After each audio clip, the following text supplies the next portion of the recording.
Bom dia, bem-vindos ao Brasil Agro Day, esse ano num formato um pouco diferente, 100% online. Mas eu sou otimista, acho que essa pandemia vai acabar sem ou com a nova Omicron. E com certeza o ano que vem a gente vai estar num restaurante gostoso ou quem sabe numa fazenda para fazer o próximo evento. Desde o nosso último Brasil Agro Day, que foi em 2019, muita coisa aconteceu, né? E a ação da Brasil Agro ela se mostrou uma ação defensiva. Que isso mostra que em momentos de diversidade, em momentos de crise, é uma ação que tem um significativo upside e uma defesa na carteira dos investidores. Para vocês terem uma ideia, desde janeiro de 2020, a ação da Brasil Agro subiu quase 21%. Se você comparar com o Ibovespa, foi 14%, um desempenho superior de um índice, superando o índice e um desempenho superior a 35%. Bom, dado o cenário de alta volatilidade que a gente está esperando para o ano que vem, que é um ano de eleição presidencial aqui no Brasil, e o risco inflacionário global também em vias, eu diria que a Brasil Agro faz muito sentido no portfólio de todo mundo. Eu, por exemplo, não compro nenhum fundo que não tenha Brasil Agro na carteira. Mas acho que a mensagem mais importante que eu tenho para passar para vocês é que o desempenho da companhia está se refletindo muito nos últimos anos. Eu vou entrar um pouquinho nos números agora com vocês. E o desempenho da ação da Brasil Agro, ela tem se mostrado muito resiliente em todo esse momento de crise que a gente passou nesses últimos anos. Eu acho que essa é a mensagem mais importante. Bom, indo aos números, com relação aos resultados da safra 2021, que a gente encerrou no dia 30 de junho de 2021, só para quem começou a acompanhar a companhia agora, os nossos resultados acompanham o ano safra das colheitas de commodities. Então, o nosso exercício se inicia em 1º de julho de todos os anos e se encerra em 30 de junho. Então, aqui eu vou mostrar um pouquinho para vocês dos números da safra 2021, que foram resultados recordes da companhia. Então, o nosso EBITDA ajustado no exercício que se encerrou em 30 de junho, ele foi de mais de 360 milhões de reais, um aumento de 106% se a gente comparar com o ano anterior. Isso foi um reflexo de um lucro líquido de 318 milhões de reais, mais de 150% de aumento em relação à última safra, e que se traduziu numa receita líquida de 721 milhões de reais, que foi um aumento de 30% em relação à safra anterior. Esses números todos, eles refletem tanto a venda das nossas produções, das nossas operações. Nós produzimos em mais de 160 mil hectares na safra 2021, em áreas próprias e arrendadas, e não só isso, a gente também teve vendas de fazendas nesse exercício, o que permitiu que a companhia pagasse no ano de 2021 dividendos no valor de 260 milhões de reais, que na data do pagamento ele refletiu um yield, uma rentabilidade de quase 10%.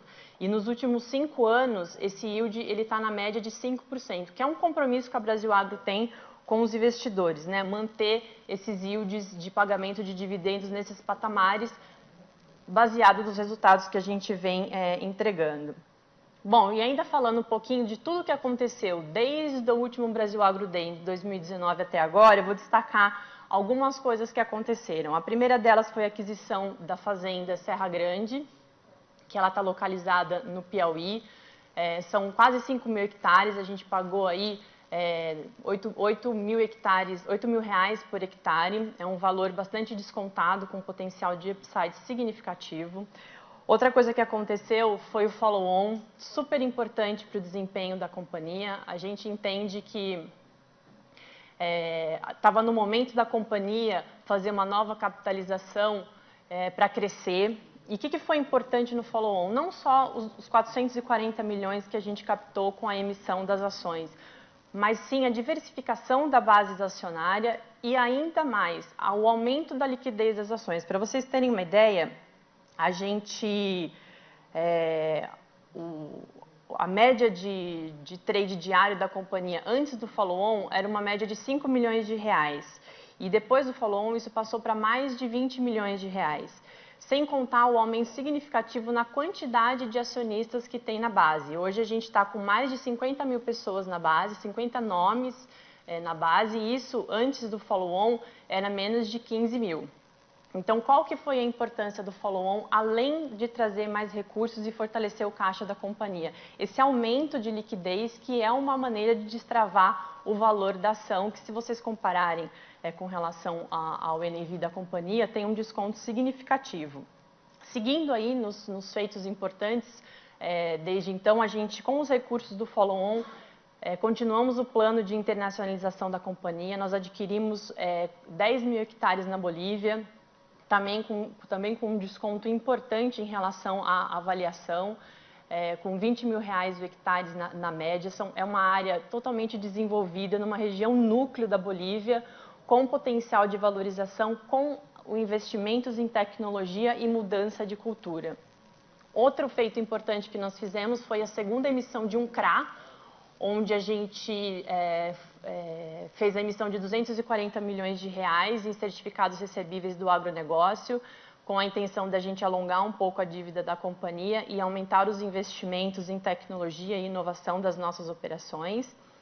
E aí, como eu falei para vocês, né, a gente fez a avaliação do portfólio, que foi avaliado em mais de 3 bilhões de reais. Aí a gente fez uma conta de padeiro aqui, né? Se você pegar esse valor e dividir pela nossa área útil, a gente está falando que o hectare médio da Brasil Agro, ele está avaliado em 22 mil reais por hectare. Isso, sem falar que 40% do portfólio está em processo de desenvolvimento e tem alto potencial de valorização. Então, ainda tem bastante coisa para valorizar, e esses 3 bilhões de reais, eles se traduzem hoje a um valor líquido dos ativos de R$ 42 reais por ação. Então, bastante upside, mas fica a dica aí, hein? O próximo evento e último, que eu acho mais importante, a gente centralizou aqui para vocês todas as vendas de fazenda que a gente fez nesse período. Então, a gente teve 12 mil hectares vendidos nesse período, que são 842 milhões de reais. De novo, se a gente fizer aquela continha básica, dividir esse valor pela área útil, eu estou falando de 100 mil reais na média de venda de fazendas. Então, se vocês olharem, nosso portfólio está avaliado em R$ 22 reais, vendemos na média 100 mil reais por hectare, então a gente sempre tem aí sucesso nessa parte imobiliária da companhia, que é a combinação do nosso negócio de estar vendendo fazendas e capturando essa valorização imobiliária.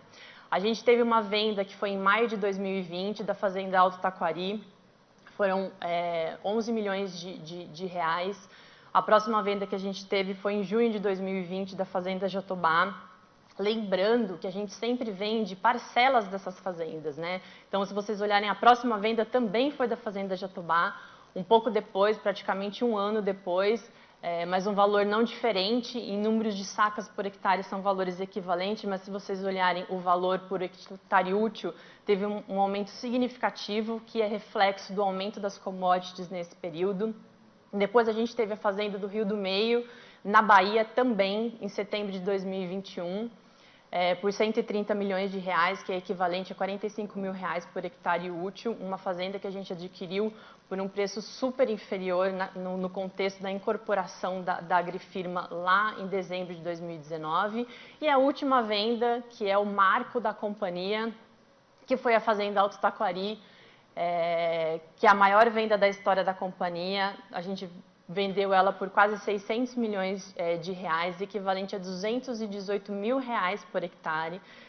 De novo, né, isso é reflexo do momento do preço das commodities e foi um marco para a companhia, muito importante, e mais uma vez fortalecendo aí o nosso modelo de negócios, que a gente acredita muito que faz super sentido, e acreditamos que vamos continuar conseguindo entregar esses retornos, tanto da parte imobiliária, que é onde a gente entende que tem o maior retorno para o nosso acionista, e também na parte operacional, que a companhia vem entregando ano após ano melhores margens.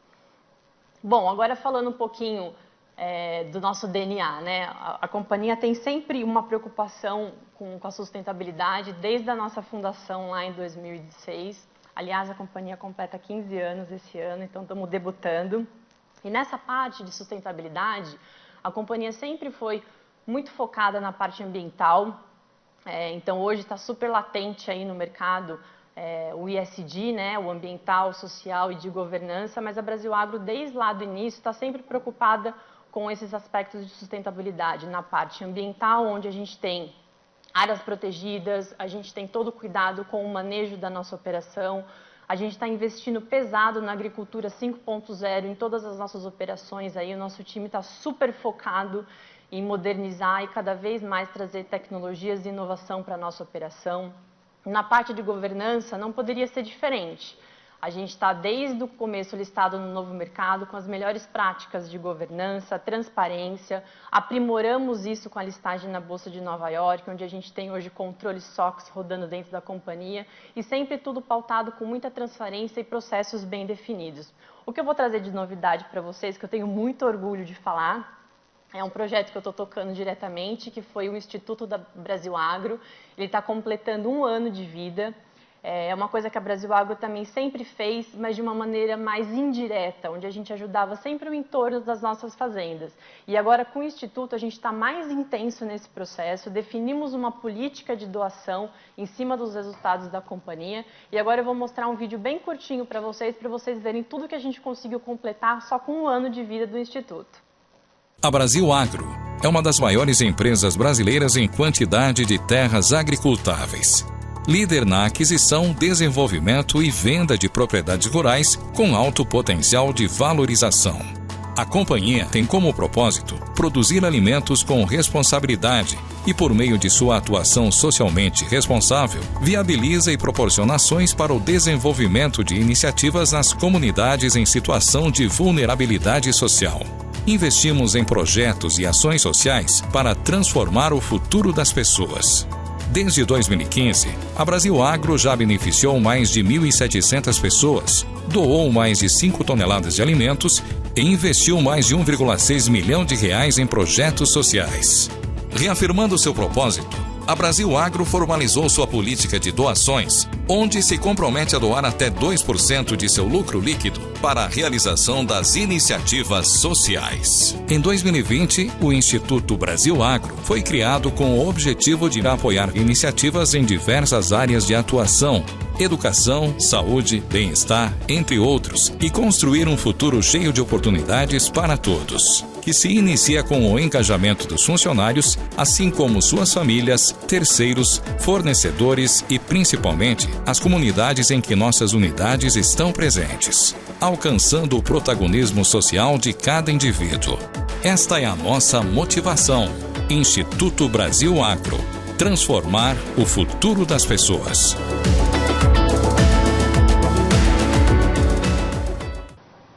Bom, como vocês podem ver, agora eu voltei com o time reforçado. Eu estou aqui com o André, o nosso CEO, e o Gustavo, que é o nosso CFO, para dar continuidade ao evento. Muito obrigado a todos pela participação, por podermos dividir novamente, né, mais um ano de bons resultados da companhia. 2020 foi o ano que não conseguimos fazer, né, por um grande motivo, né, a pandemia nos tolhiu a capacidade de fazer eventos como esse. A gente volta com força total, né, Ana? Força total, repaginado, né? E agradecer muito aí a vocês que estão nos acompanhando como investidor, como colaboradores que estão entregando grande parte desses resultados que a Ana comentou, e agradecer também um time de excelência que a Ana conseguiu trazer para cá hoje, né? Então hoje vai ser um bate-papo muito rico, perguntas e respostas sobre a companhia. Conseguimos aí trazer os melhores analistas do mercado que cobre o setor agrícola, né, para estar conosco nesse dia. Então a gente mudou um pouco o formato do evento, mas não tenho dúvida que ele vai ser muito proveitoso. Tá? Agradeço a vocês todos a participação, o empenho e o engajamento. E a vocês que vieram nos sabatinar aqui hoje, muito obrigado mais uma vez pela atenção de vocês. Eu também queria agradecer, não, a todo, não, o time da companhia que nos acompanhou nesse ano de muitos desafios. Não? Acho que a gente pensava, não, um ano atrás, se a gente poderia conquistar tudo o que passou, e acho que hoje deveríamos só agradecer, não, o esforço e o comprometimento deles. Não? Também a todos os investidores, não, os bancos que apoiaram, não, a companhia também neste crescimento, e gostaríamos estar aqui, não, agradecer, não, como disse André, não, a esse time de excelência, pessoas que a gente admira e pessoas que a gente também aprende, não, a ouvir. Muitas vezes não queremos fazer alguma mudança no seu relatório e consultamos para ver qual seria o impacto. Então, estamos super gratos e obrigado a todos que estão participando. Estamos aqui abertos, não, com a transparência de sempre para a gente tentar tirar essa simetria de informações que existem permanentemente. Então, muito obrigado a todos. Bom, e como o André e o Gustavo já adiantou, eu vou trazer os nossos convidados especiais aqui, que é um time de especialistas do setor, analistas que estão sempre olhando a companhia e acompanhando de perto. Então, eu quero dar as boas-vindas para a Cristiane Fenster-Seifer, da Empíricos, a Diana Stuberg, da Eleven, o Leandro Alencar, da XP, Murilo Breder, da Nuinvest, Thiago Duarte, do BDG Pactual e o Vitor Saragiotto, do Credit Suisse. Obrigado, pessoal. Vamos se acomodar aqui para a gente começar. Qual que é a ideia aqui hoje, né? A gente fazer uma sabatina de perguntas para os nossos diretores e aproveitar a oportunidade de estar todo mundo aqui junto. Vocês ficam no meio. Vocês ficam no... Que aí a gente consegue ver vocês. Não.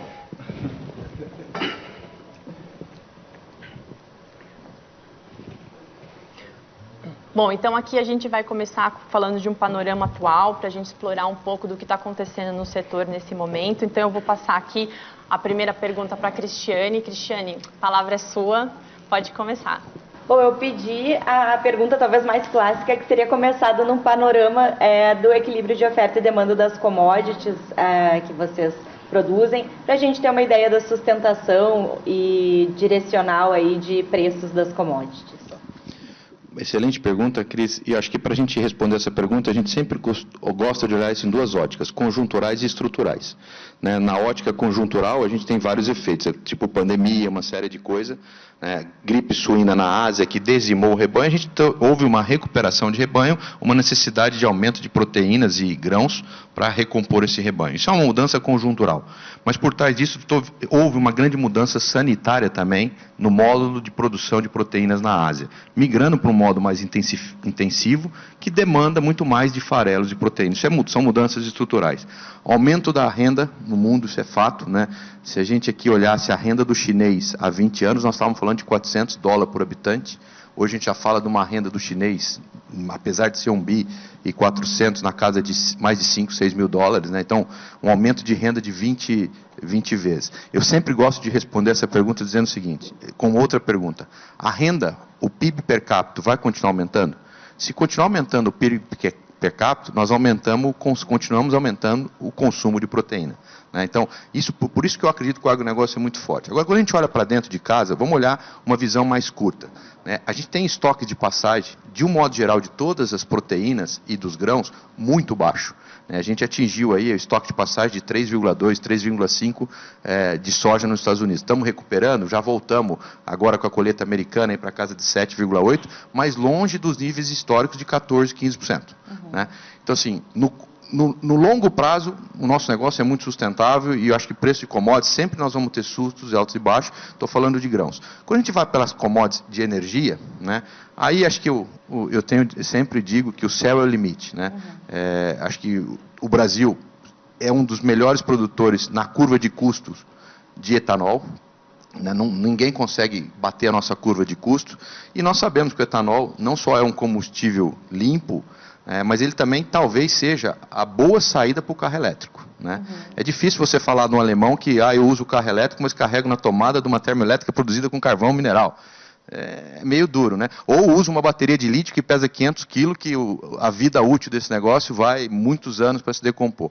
Então, quando a gente olha para os biocombustíveis, eu vejo que a gente tem aí sim, sem dúvida nenhuma, tirando todo esse problema que a gente teve de açúcar na Índia nos últimos anos, mas a gente tem também um cenário favorável.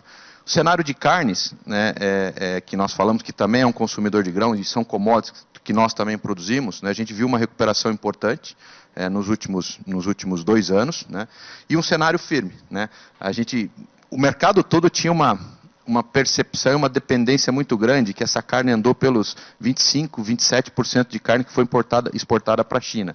A China fechou os embarques, né, e a gente, por um problema intrínseco de seca, verão, seca muito prolongada, faltou animais para abate e preços corrigiram e voltaram antes da importação, né? Antes da liberação de importação. Então, tem um fator importante no mercado de carnes, que vocês que são analistas conhecem disso muito melhor do que eu, que essa desvalorização cambial, que traz para o agronegócio competitividade, que traz para o agronegócio aumento de receita, traz, no caso do setor de carnes, competitividade internacional. Então, apesar da nossa carne aqui, nossa carne aqui hoje estar com esses preços, ela internacionalmente é mais barata. A gente monitora isso na companhia todas quinzenas, né, o preço do gado no Brasil, na Argentina, no Paraguai, na Austrália, e vou dar números aqui para você ver uma ideia. O Brasil, a última reunião, nós estávamos com $42 por arroba. O mais próximo era assim, Argentina, com todo fechamento de fronteira, $53 por arroba. Você ia para o Uruguai, $65 por arroba. Você vai para a carne americana, $85 por arroba. E você vai para a australiana, $105 por arroba. Então, nós temos uma vocação agrícola e uma competitividade, né, de fazer uma carne muito eficiente. Você fala, nós estamos vendendo carne lá para fora e é a carne mais barata. E o produtor está ganhando dinheiro, né? Então, isso são vocações intrínsecas. Então, voltando ao centro da pergunta, eu acho que nós vivemos um bom ciclo de commodities. Não acredito que esse ciclo de preços tão alto perpetue, né, por muito tempo. Isso também não seria uma utopia, porque toda vez a oferta e demanda, elas vão se ajustar, elas vão se regular. Mas, assim, quando a gente olha de forma estruturada, né, eu acredito que nós vamos ter, no longo prazo, num horizonte de 15, 20 anos, uma média de preços bons para todas as commodities. Principalmente para soft commodities, que foi uma tensão. Aqui eu faço um outro ponto, atenção. Eu acho que a pandemia, tirando a tristeza que foi, as vidas que se ceifaram, tudo que aconteceu na pandemia, mas a pandemia mudou a percepção da sociedade civil, não só do Brasil, do mundo inteiro, da importância do agronegócio.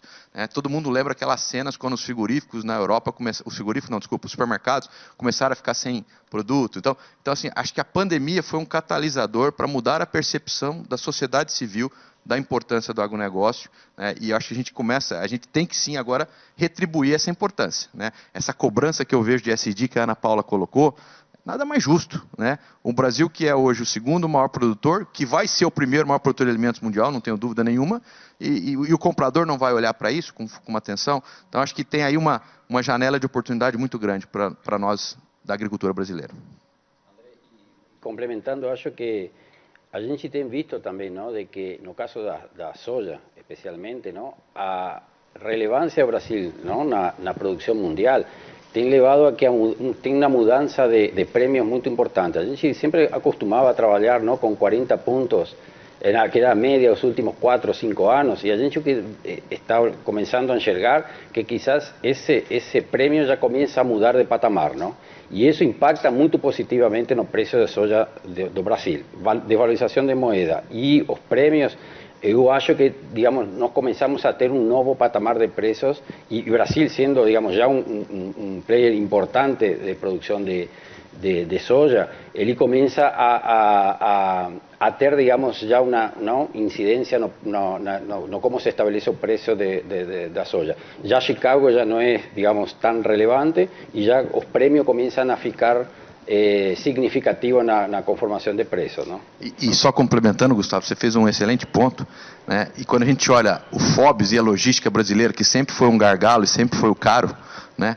Com esses patamares de tipo de câmbio, nós temos uma logística hoje, sair lá do Mato Grosso, lá de cima, e vir a Paranaguá, é quase a logística do produtor americano do Corn Belt, né? Não foi eficiência, não foi nada. Óbvio que nós estamos fazendo, o Estado, o Ministério do Planejamento tem feito um excelente trabalho de privatização e tudo, mas a gente também ganhou, parte desse preço veio dessa competitividade dos custos internos nossos, que eles ficaram baratos. A logística, que era um driver muito caro, ela ficou barata com esse tipo de câmbio.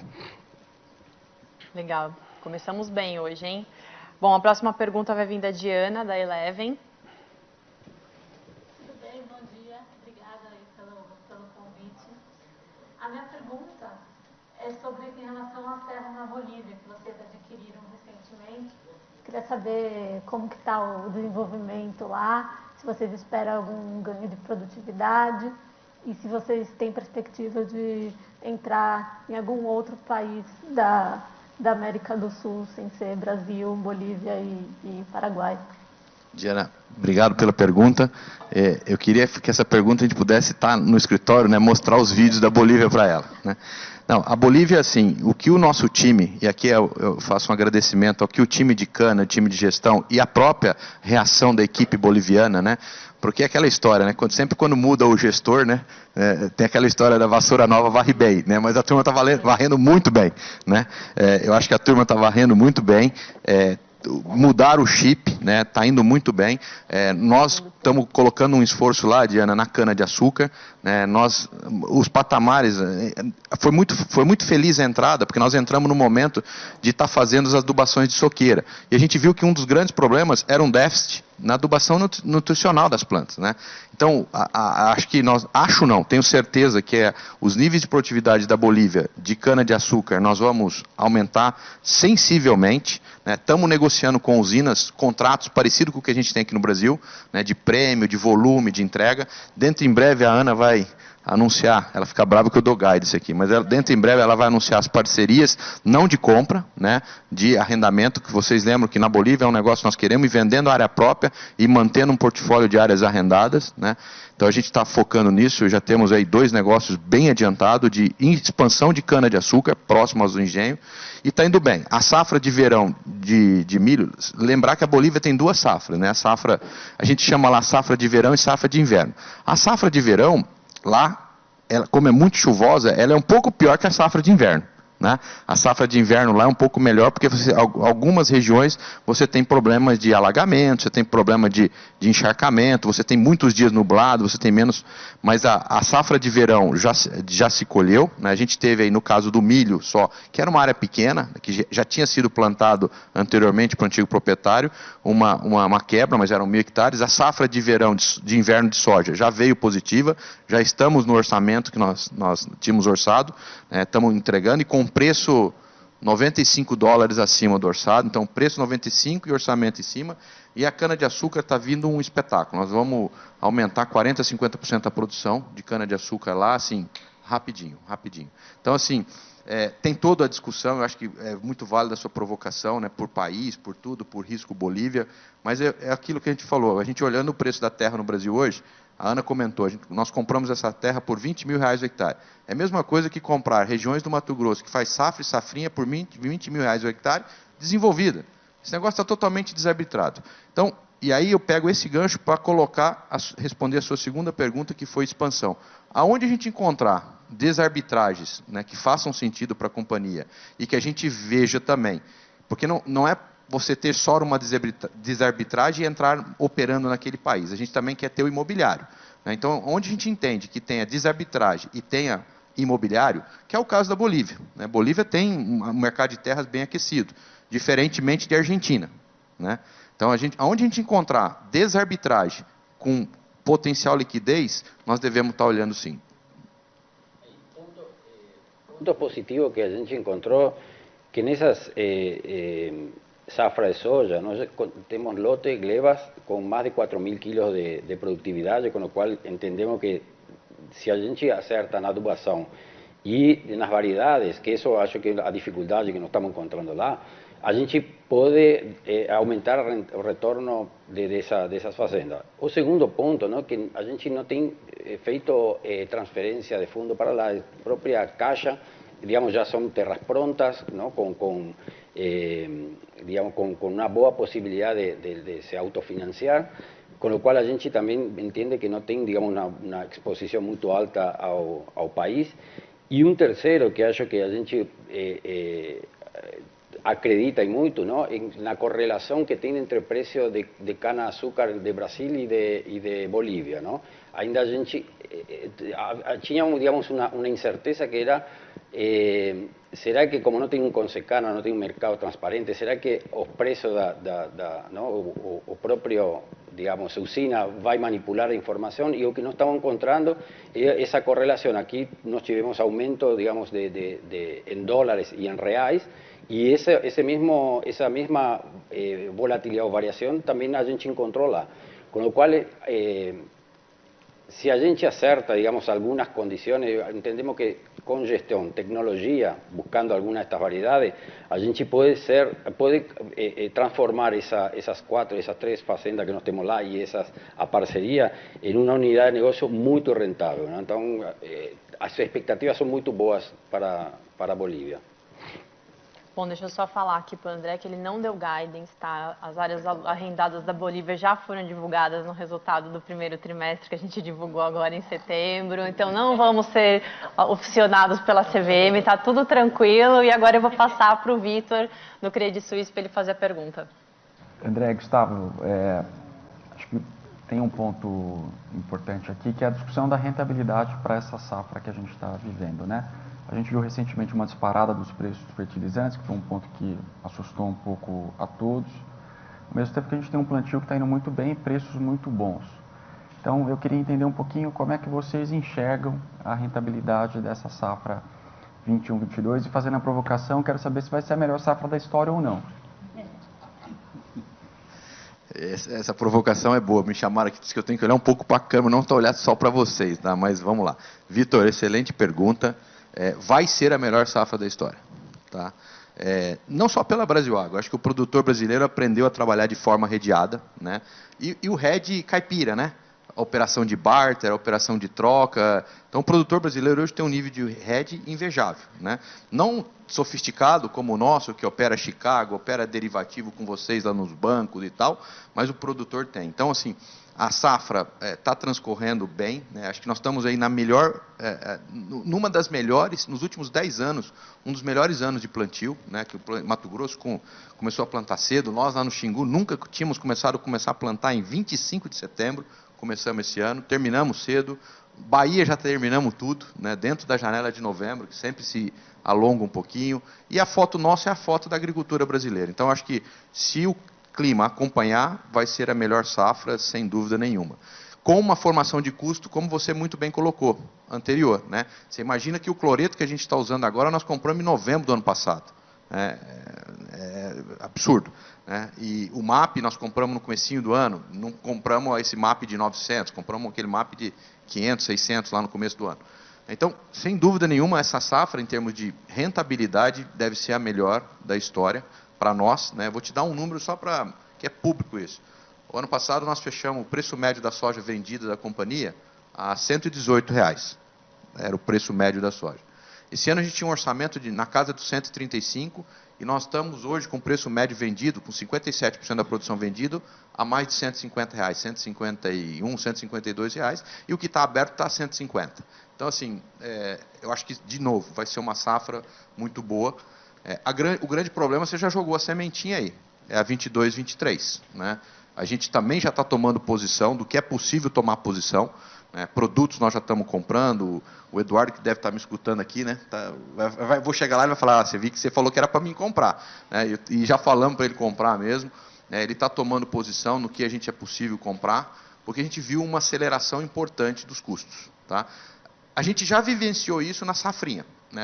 A safrinha nós já pagamos um custo bem mais caro do que nós tínhamos orçado nos fertilizantes. A preocupação que eu tenho é a cana, né? Adubação de cana de soqueira, que vai acontecer, né? E a safra que vem, a 22, 23. E quando você olha pelo lado da oferta, Vitor, vocês aqui, alguns já sabem, eu trabalhei nesse setor do outro lado, né? Trabalhei no setor de fertilizantes 12 anos, e tudo começa no gás natural. Né? Gás natural subiu 350%. Né? Ou seja, o gás natural é o que produz a amônia, que produz a ureia, que produz o sulfato. É o gás natural que produz a amônia, que vai produzir o MAP e o DAP. Então, tudo está atrelado ao gás natural.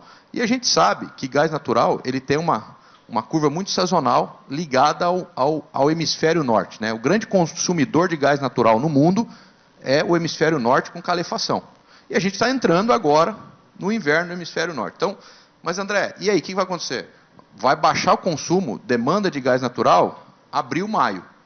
O Brasil é um gigante, como a gente falou, então não dá mais. O Brasil hoje consome 46 milhões de toneladas de fertilizantes. Não dá para as indústrias ou para o setor deixar para se abastecer quando o gás natural começar a normalizar preços, é o que se espera. Né?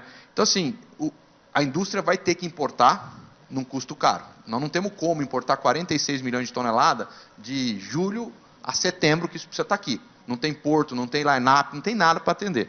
Então, assim, eu acho que 22, 23 está dado, nós vamos trabalhar com um custo muito mais alto, que vai reduzir bastante a margem, né? Essas margens de soja. Hoje a gente está falando de um custo de soja que o ano passado era de 3 mil e pouco, fomos para um custo de R$ 4.500, né? 4.600 mais ou menos, e o ano que vem a gente vai estar aí na casa dos 5 mil e nós vamos ter rentabilidades, eu não diria rentabilidades históricas, ainda um pouco melhor, né? A grande pergunta que talvez eu volte para vocês e para quem está nos assistindo é onde vai parar o tipo de câmbio. Pode ser que aí a gente tenha um tipo de câmbio ajudando um pouco, né? Que a gente sabe que nem todos os custos nossos estão atrelados a câmbio e a receita sim está atrelada a tipo de câmbio. Então você tem aí um pedaço do bolo que não sofre, se a gente tiver mais uma desvalorização da moeda, esse vem um impacto positivo. Mas nós começamos a olhar, calcular margem, eu diria que se fosse para te dar uma conta de padeiro, devemos ter uma redução de margem aí da casa de 30% a 40% da safra 21, 22 para a safra 22, 23. Isso é o que está acontecendo pelo cenário atual. Então, assim, todo mundo vai passar por isso. Talvez aí algumas culturas um pouquinho menos, né? Acho que cana-de-açúcar menos, né? Algodão acho que também um pouquinho menos, o preço de algodão ajudou bastante, mas se eu olhar soja e milho, eu diria para você que tem essa redução aí já na safra 22, 23.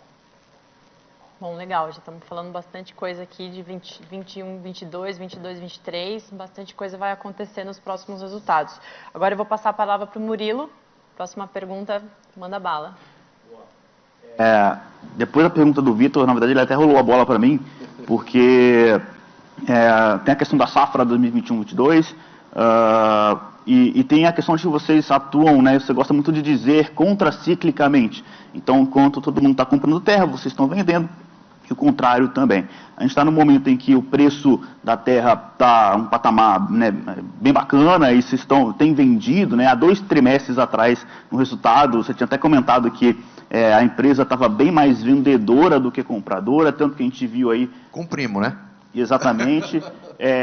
E nesse mercado, né, bastante volátil que a gente tem visto, as empresas mais defensivas, sobretudo também as que pagam dividendos, tem chamado bastante atenção aí dos investidores, e Brasil Agro foi um grande exemplo desse, pagando o maior dividendo da história da companhia recentemente. Mas isso aí já foi, né? Já virou passado, a gente está olhando agora para frente, né? Então, vendo essa questão da safra, mas também a questão da terra, né? Que é muito importante, porque realmente a venda ela ajuda muito no resultado, né? A gente pode, você segue com esse discurso de que a empresa segue mais vendedora do que compradora. Esse dividendo que a gente viu em 2021 para esse próximo ano, o investidor ele pode aguardar algo também acima da média histórica, né? Lembrando, a média histórica era 5% de dividend yield, mas esse ano foi bem mais do que isso. Como que o investidor deve aguardar em relação a isso? Vai vir mais vendas? Você acha que as vendas vão ser boas ainda?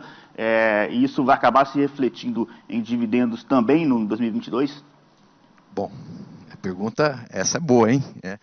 Desafiadora, tá? Você mesmo colocou, Murilo, a gente sempre falava nos calls, esperem de nós uma empresa mais vendedora. Nós temos que ser uma empresa anticíclica e estamos cumprindo o que a gente sempre falou, né? E vamos continuar vendendo, tá? Nós vamos continuar vendendo. Eu acho que o agronegócio, vocês que cobrem agronegócio, eu não vou contar quanto tempo eu tenho de agronegócio, né? Senão eu fico muito velho, né? Que nem perto de vocês, né? Tem gente muito mais velha que eu, mas eu sempre vi agronegócio, são ciclos. São ciclos e a gente tem que aproveitar esses ciclos, né? Então, André, o duro seria estar vendendo fazenda hoje, com bom ciclo, e tendo que aplicar num CDI de 2. Aí ia ser difícil eu explicar, né? Aí teria uma pressão muito rápida para alocar.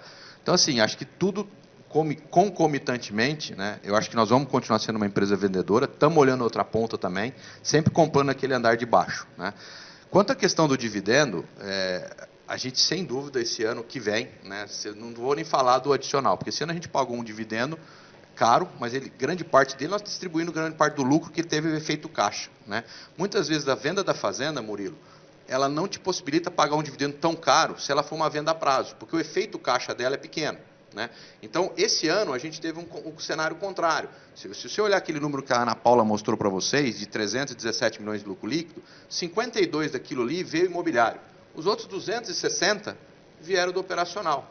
E como a gente tinha uma situação de caixa favorável, não tinha pressão de compra, porque nós estamos querendo fazer venda agora, nós fomos agressivos. No próximo ano, eu diria para você que vai estar muito ligado ao cenário de juros e de oferta de compra de fazenda, mas pelo que nós estamos projetando já de resultado para o próximo ano, e vocês projetam isso melhor do que nós, nós devemos ser uma empresa agressiva também de novo em dividendos, tá? Não tenha dúvida. Sempre olhando nessa ótica, o efeito caixa. Queremos preservar esse caixa, então, se eu estou tendo uma receita muito maior, adicional, que eu posso distribuir para quem confia na gente o tempo inteiro, nós vamos fazer. Acho que num cenário de mercado, aí, pagar como nós pagamos um dividendo de 9%, a Ana contou que a ação subiu 20%, mas se agregar 9%, são 29%. Então, é uma rentabilidade que, se a gente, nesse mesmo período, olhar a curva do CDI, deveria ser são craque nisso. Deve estar falando um CDI de 5, 6, nesse período. Então, acho que a empresa continua sendo uma empresa, sendo um bom investimento para o investidor da companhia. Tá bom? É legal ressaltar, que as duas últimas vendas que eu mencionei, que foi a Fazenda do Rio do Meio e a maior da nossa história, que foi a Alto Taquari, elas não foram contabilizadas no exercício 2021, elas entram agora no 21, 22, então isso também é um motivo que vai impactar direto no resultado e com certeza nos dividendos a serem distribuídos. Bom, agora eu vou passar a bola para o Thiago. Thiago, bora lá. Obrigado, Ana, André, Gustavo e os colegas aqui, obrigado pela oportunidade e parabéns pelo evento. Eu queria explorar, André e Gustavo, eu queria explorar o tema das terras, você acabou de falar um pouco sobre isso, eu queria ouvir um pouco a leitura de vocês do mercado de terra agrícola hoje. Nós vimos, acho que uma coisa que surpreendeu a gente lá pelo menos, foi a velocidade que o mercado, que os preços praticados capturaram a melhoria de rentabilidade que o setor viu nesse último, um ano e meio, que eu acho que você teve uma mudança mais relevante. Vocês divulgaram um aumento, a nova avaliação de terra com um aumento bastante expressivo, 75%, se eu não estiver enganado, e mesmo os valores que a gente ouve de mercado, e obviamente sabendo que terra é um negócio bastante heterogêneo, mas os valores de mercado também estão capturando com uma velocidade muito rápida. Então, queria ouvi-lo um pouco sobre isso. A tua resposta anterior sobre ser vendedor mais do que comprador, ela já dá um pouco a tônica da cabeça de vocês, talvez até em linha com a pergunta que o Vitor fez sobre as margens na próxima safra. Então, eu queria ouvir um pouco, e não só do lado de preço, mas também do lado de liquidez. Eu entendo que no mercado de terra, a liquidez acaba sendo um indicador antecedente muito grande de para onde estão indo os preços. Bom, excelente pergunta, Thiago, obrigado por estar conosco aqui. Não temos dúvida nenhuma, o mercado reagiu muito rápido a esse aumento de margem. E o mercado, às vezes, não reage tão rápido à queda da margem. Isso é um grande problema que a gente tem na agricultura. O produtor, uma vez que ele acha que a fazenda dele vale isso, para ele falar que vale isso, é quase que um abismo. Então, assim, eu acho que ele sobe rápido e não volta tão rápido. Agora, o que é importante dizer, e eu acredito ainda que nós vamos ter preços de terras bons, mas aí você começa a ter... O produtor não tem a cabeça financeira que tem um banco, que tem uma instituição grande como a nossa, mas se você olhar também a taxa de inflação que estamos indo, quer dizer, a correção inflacionária que vai ter no ativo, vai reprecificar muito esse ativo. Então, assim, a gente está vivendo aí uma inflação vamos superar 2 dígitos. Então, aquela terra que subiu muito, nós já vamos superar 2 dígitos de inflação. Então, acho que parte desse aumento de terra, ele vai ser corrigido pelo processo inflacionário, eu não tenho dúvida. Uma parte desse aumento de terra, ele vai sim refletir, E uma coisa engraçada que você falou, você vê, algumas regiões isso foi muito rápido. Se a gente pega o estado de São Paulo, isso não aconteceu. Se a gente pega estados mais desenvolvidos, mais antigos, isso não aconteceu. Por que será? Escala, tamanho, liquidez? Aí eu faço o link na sua segunda pergunta. Eu acho que um grande ponto disso é liquidez. O produtor, quando tem rentabilidade alta, é a forma eficiente de alocar capital, é a expansão agrícola. Então, e nessas regiões que você tem volumes de produção alta, Mato Grosso, produtor capitalizado, ele tem lá um caixa todo ano importante para estar comprando terra, para estar reinvestindo a sua receita. Então, acho que o ponto que mais puxou o preço de terras talvez não foi só o preço da commodities em si, que é uma proxy, né? Mas aumentou o preço da commodities, aumentou a liquidez desse cara, aumentou a capacidade dele reinvestir no negócio dele, né? Nos próximos anos, o que a gente espera? Que essa capacidade de reinvestir no negócio seja menor. Então, talvez o preço não mude porque ele está, né? A liquidez vai ser o primeiro drive de forçar o preço para baixo, antes até do preço da commodity, na minha leitura, né? A liquidez vai ser o que primeiro vai forçar. O cara, eu quero 100 na fazenda. Puta, mas agora eu não estou achando ninguém mais que quer 100. Puta, a fazenda valia 40 há 2 anos, me ofereceram 80. Será que aquele cara de 80 não quer de novo assumir esse negócio? O cara de 80, agora não. Eu vou comprar um trator, demora 6 meses na fila. O adubo está muito caro. Aí ele já volta no cara de 70. Então, na minha leitura, o driver de liquidez, ele sim pode ser um fator de desaceleração do preço dela, primeiro do que o de commodity, né? É óbvio que a commodity pode manter alta, mas como o Vitor falou, corrigiu o custo, diminuiu liquidez de compra. Então, é fundamental isso. O que eu falo sempre, e todo mundo me pergunta, André, mas subiu a terra, vocês vão ser mais vendedores, como é que vocês vão comprar na outra ponta, né? Nosso negócio é o botequim, né? Você tem que estar comprando e vendendo todo dia terra, né? Então a gente tem que estar comprando e vendendo e fazendo bom negócio todo dia. O que é legal é que a gente está falando de uma outra, né, outro tipo de terra, não de características pedológicas, fisiológicas, chuva, nada disso. Eu estou falando daquela terra que não está gerando uma produção, né? Vocês são craque nisso, sabe tão bem quanto nós. A terra ela vale um múltiplo do que ela gera. A terra que está gerando menos vale menos, né? A terra que está gerando mais. Então, essa terra que gerou esse múltiplo espantoso nos últimos 2 anos, foi lá em cima. Mas aquela terra que não gerou múltiplo, ela também subiu. Não estou falando que ela não subiu, mas ela subiu muito menos do que subiu essa terra. Então, é nessa terra hoje que nós estamos apontando as aquisições, tá? Então, é praticamente humanamente impossível falar, o Brasil vai comprar uma área pronta. Não. Por quê? Ela compra a área pronta, mas em ativos estressados. Com 5, 6 anos de margem boa, que produtor, que ativo que está estressado, né? Recuperou muito. Então a gente está olhando hoje essa outra camada de terra, que é essa camada que não está gerando tanta liquidez ainda, para ter tanta procura. No, y importante también destacar de que dentro de esa valorización, Thiago, de 75%, ¿no? Unos 30% fue o proceso de transformación da própria Brasilaggro, ¿no? Y a Brasilaggro dentro de su portafolio tiene 40% más o menos de área para transformar, con lo cual a gente ainda tiene un potencial de valorización que está independiente, digamos, a oscilación do preço da soja, ¿no? Então, acho que esse é um ponto que é bem relevante para quem investe ou quem acompanha o preço, o pacote, digamos, as propriedades da companhia, não? Esse é um bom ponto, né, Gustavo? Os 40 mil ainda para colocar em operação e aquilo tudo que foi desenvolvido no ano 1, 2, 3, 4, 5 anos para trás, que nós entendemos que isso não está maduro ainda, claro, né? Que ele ainda tem um ramp-up, tem um crescimento de yield e um crescimento de apreciação. Então esse é um ponto bem colocado, né? Nós temos uma apreciação do portfólio grande.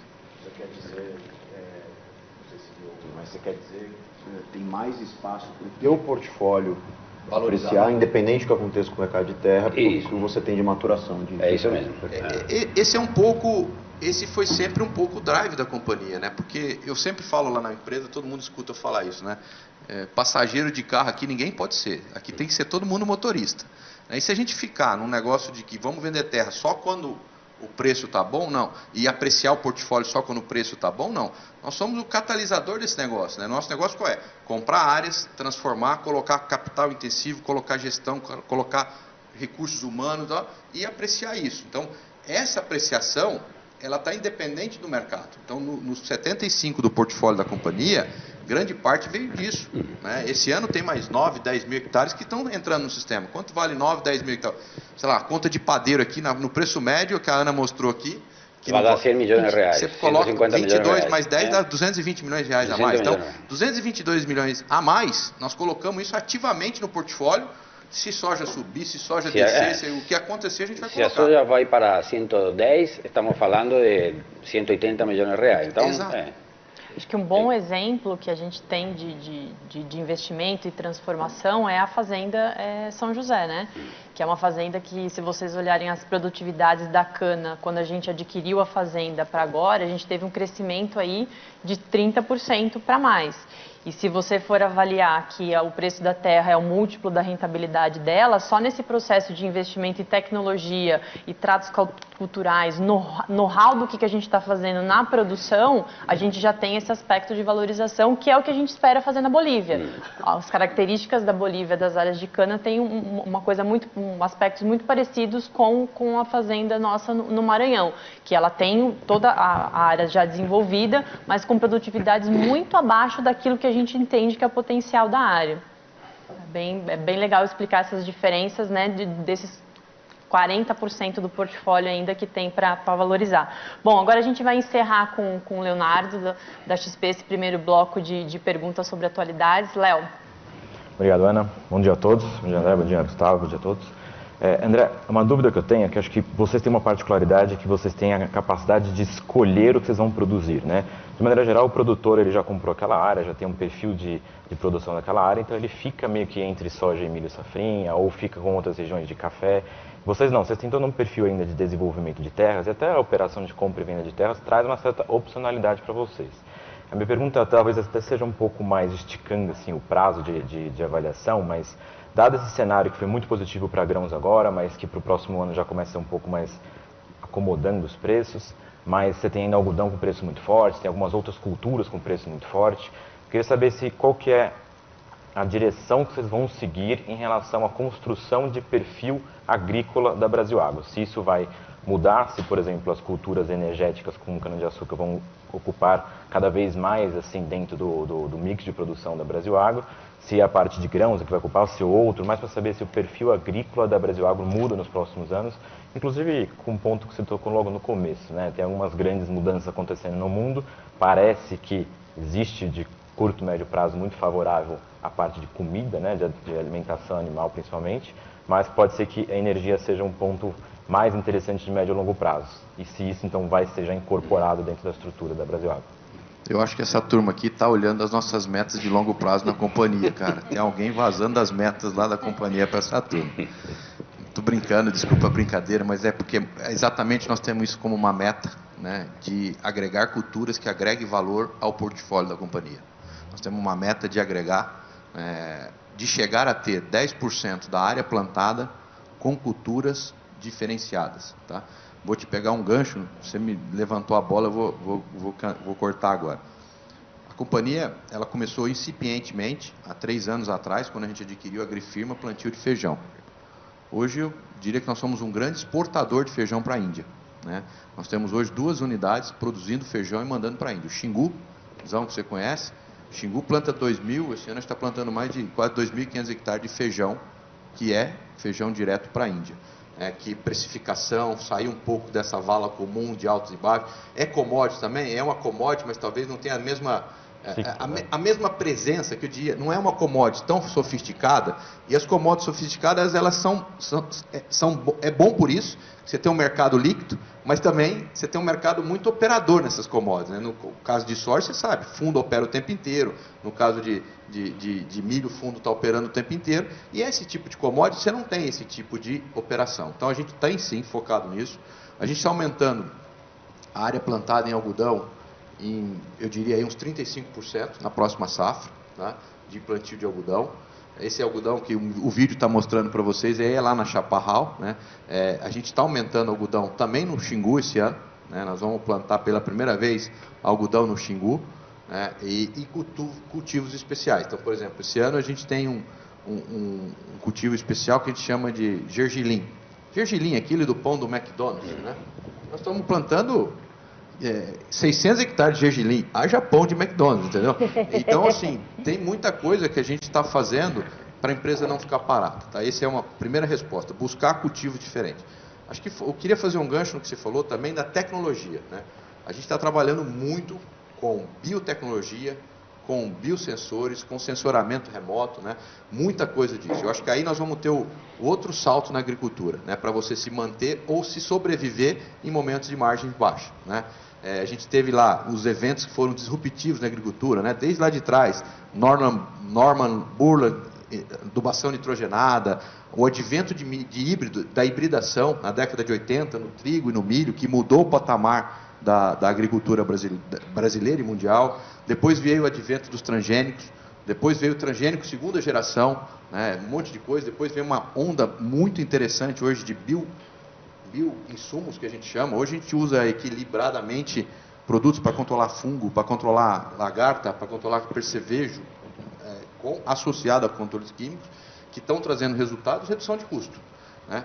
E o último pilar, o Gustavo está liderando isso agora na companhia, com uma equipe nossa, que é sensoramento. Nós estamos aí com um projeto instalando torres, vamos instalar torres dessas operadoras, né, para ter 100% da cobertura do sinal Wi-Fi em qualquer parcela do talhão do campo. Então a gente tem um outro ganho. Então eu diria para você que tem 2 ganhos na mesa que ainda não estão precificados de forma correta na agricultura. É a diversificação de produtos, né, que nós estamos buscando, e a digitalização. Isso aí vem um ganho importante, talvez, não diria tão disruptivo como a adubação nitrogenada de Norman Borlaug, mas vem bastante coisa de ganho.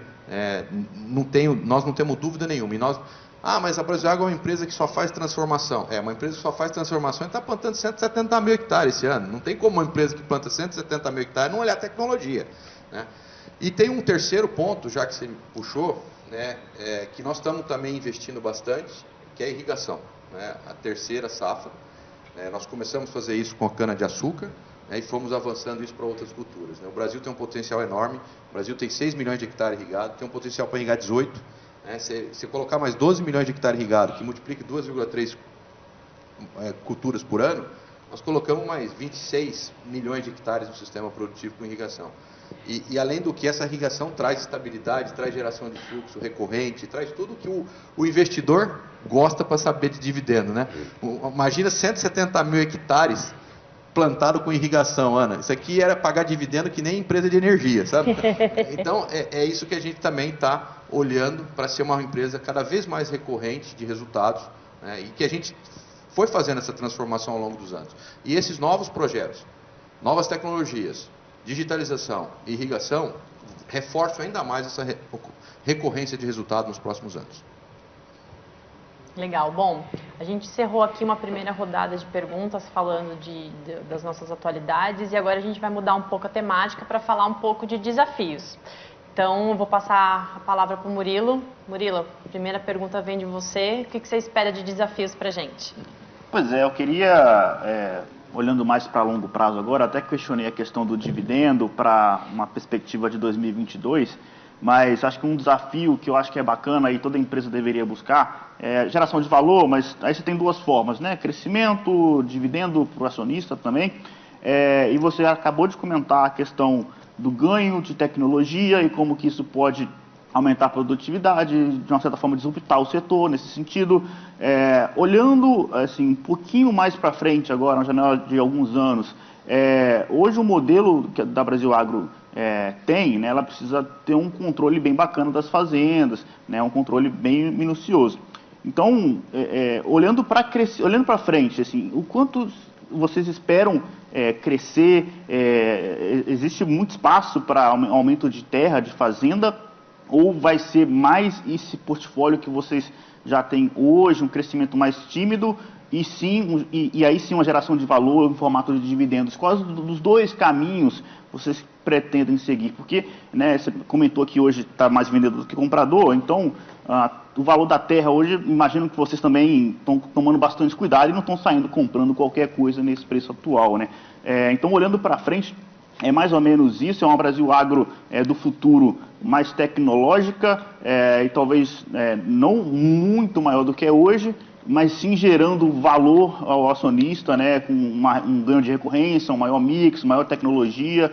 É isso, ou existe um espaço para crescimento aqui dentro do Brasil, fora do Brasil, de aquisição, que a gente ainda não está vendo? Boa pergunta, Murilo. São as 2 coisas, tá? Nós temos aí uma meta, como companhia, cada gestor tem a meta de longo prazo e de curto prazo.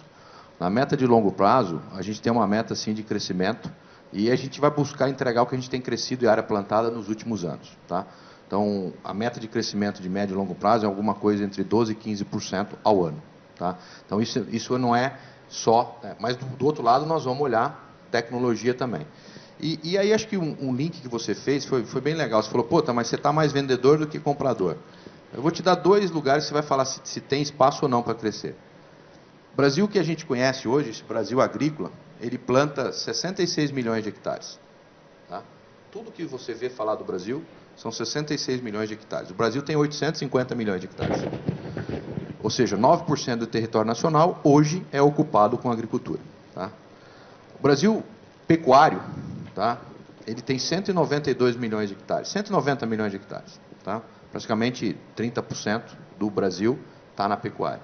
Desses 190 milhões de hectares, segundo Embrapa, segundo FAO, segundo o USDA, nós temos entre 40 e os 45, 48, 50, uns 55 milhões de hectares que podem ser somados no processo produtivo. Tá? Então, para onde vai a agricultura brasileira? E para onde vai a Brasil Agro? O Brasil Agro vai onde vai a agricultura brasileira. Né? A agricultura brasileira ela vai ocupar esse espaço. Né? Até uma conversa que eu estava tendo um pouquinho antes de entrar aqui, talvez o custo de transformação desse hectare não seja o mesmo que foi a área de Cerrado, quando abriu o Campo Novo do Parecis, quando abriu o Cerrado lá no Chapadão, quando abriu o Oeste Baiano, talvez ela tenha um custo marginal, um custo mais marginal de incremento dessa área no sistema produtivo, mas nós temos aí 45 milhões de hectares, né, que a gente pode colocar no sistema. Na irrigação, eu acabei de falar, a gente pode colocar mais 20. Então, o Brasil coloca outro Brasil agrícola. Né? Então, assim, tem espaço, sim, não te respondendo a pergunta, nós vamos crescer em tecnologia, e é fundamental, e a tecnologia ela tem uma razão do crescimento. O grande aporte de tecnologia para a gente, e o que nós estamos buscando muito na tecnologia, é acelerar a velocidade de maturação do portfólio. Tá? É isso que a gente acha que a tecnologia vai agregar muito no nosso modelo de negócio. Porque você fala, nós não vamos ficar plantando 15, 20 anos na fazenda, a não ser que ela seja arrendada. Nós vamos plantar até 6, 7, 8 anos, nós vamos vender essa fazenda, que é onde a gente entende que está a curva de melhor retorno para nós. Mas, em contrapartida, no passado a gente gastava 6, 7, 8, 9 anos para maturar. Com toda essa tecnologia que está utilizando hoje, a gente matura muito mais rápido. Né? Com geoprocessamento, com aplicação de taxa variável, bioinsumos, tem bionematicida, que era um problema das áreas de areia da Bahia. Né? Então, hoje com bionematicida, você consegue maturar mais rápido. Então, eu acho que te respondendo a pergunta, nós vamos continuar crescendo em expansão, não temos dúvida, tá? Mas nós vamos utilizar a tecnologia para ser um vetor de catalisação nosso ainda de resultado, para que ele possa acelerar a maturação das nossas áreas. Não é factível você comprar uma área na Bahia e esperar 8 anos para falar que ela é madura, com a tecnologia que existe hoje. E era assim no passado. Né? Hoje você tem que falar, puta, a área ficou madura em 4 anos. Por quê? Porque eu pus isso, fiz geoprocessamento, aonde estava assim, não estava, aquela falha estava assim, eu corrigi aquele talhão. Porque as distorções dos talhões, ou da superfície ou da fazenda, elas vão corrigindo com o tempo.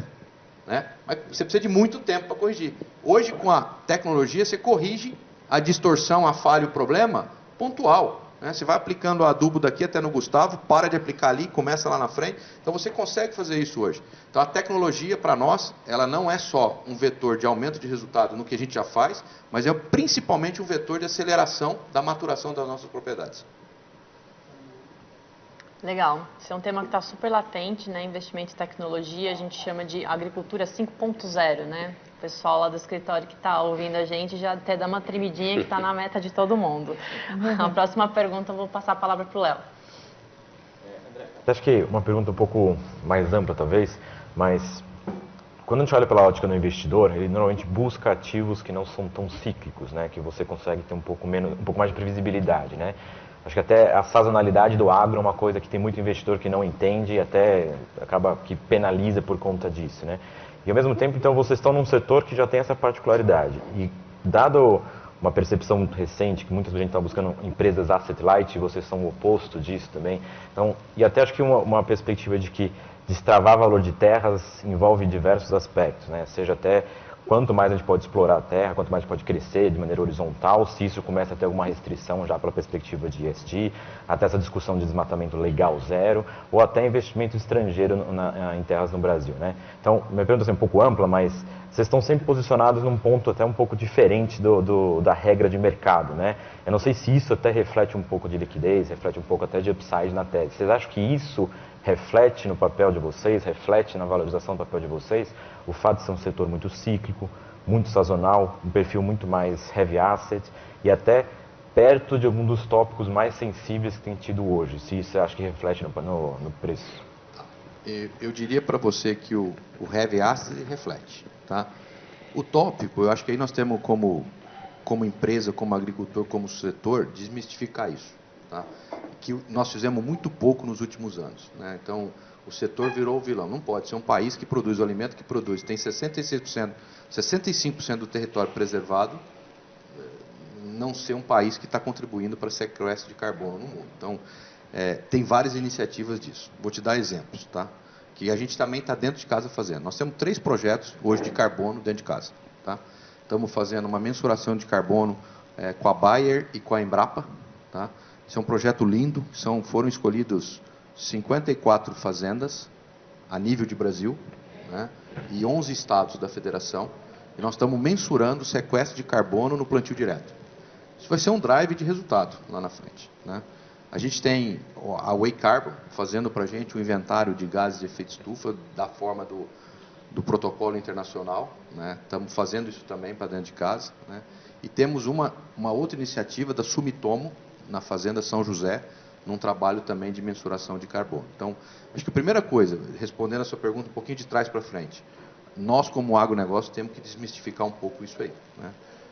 É que nem a história do boi, né? A do boi é uma piada, né? Você fala, o boi emite metano.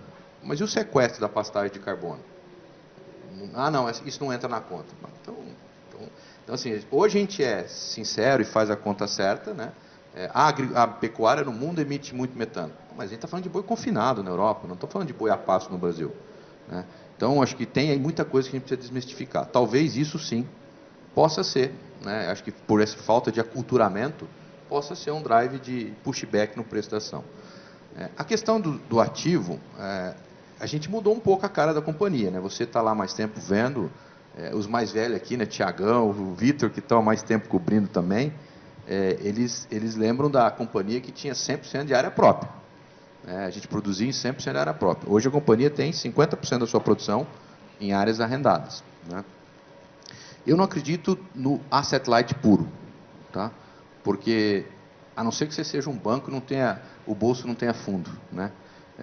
Porque o que eu acredito? A combinação do ativo com o arrendamento, ele traz um custo de capital mais barato na cadeia no longo prazo. Estava tudo funcionando maravilha, né? Agora nós estamos falando de CDI a 11, quem quiser tomar crédito, vai tomar crédito a 15% ao ano, né? Então vai mudar bastante. E você que tem ativo, né? Nós que temos ativo, o produtor que tem ativo, vai continuar tomando o crédito mais barato. Então, no médio e longo prazo, a combinação do ativo próprio com o ativo arrendado, do lado, o próprio ele gera custo de capital mais barato, né? E o arrendamento, para nós estamos sempre olhando o arrendamento como um mitigador de volatilidade produtiva, para ter uma geração maior. Tem um trabalho de, como vocês gostam de chamar, do investment education, aí, que a gente tem que fazer mesmo, que nós estamos passando por isso e mostra que nós estamos fazendo, e vocês são os vetores que nos ajudam muito. Mas também eu acho que tem isso também. As pessoas precisam entender um pouco mais. A combinação para nós é parar aí, tá? É ficar no 50-50, alguma coisa por... Puta, André, a foto de hoje está um pouquinho para cá, alguma coisinha a gente vai corrigir, porque a gente vê valor na área arrendada, né? E a gente vê valor na área própria. O próprio baixando o custo de capital do arrendado e o arrendado baixando a volatilidade operacional do próprio, né? Que isso acontece, tá? E é fundamental que isso aconteça no nosso modelo de negócio. E tem só um a mais que eu queria acrescentar, que quando a gente olha arrendamentos, a gente procura arrendamentos de longo prazo, né? Quando você olha lá, Brasil Agro tem X% de área arrendada, né?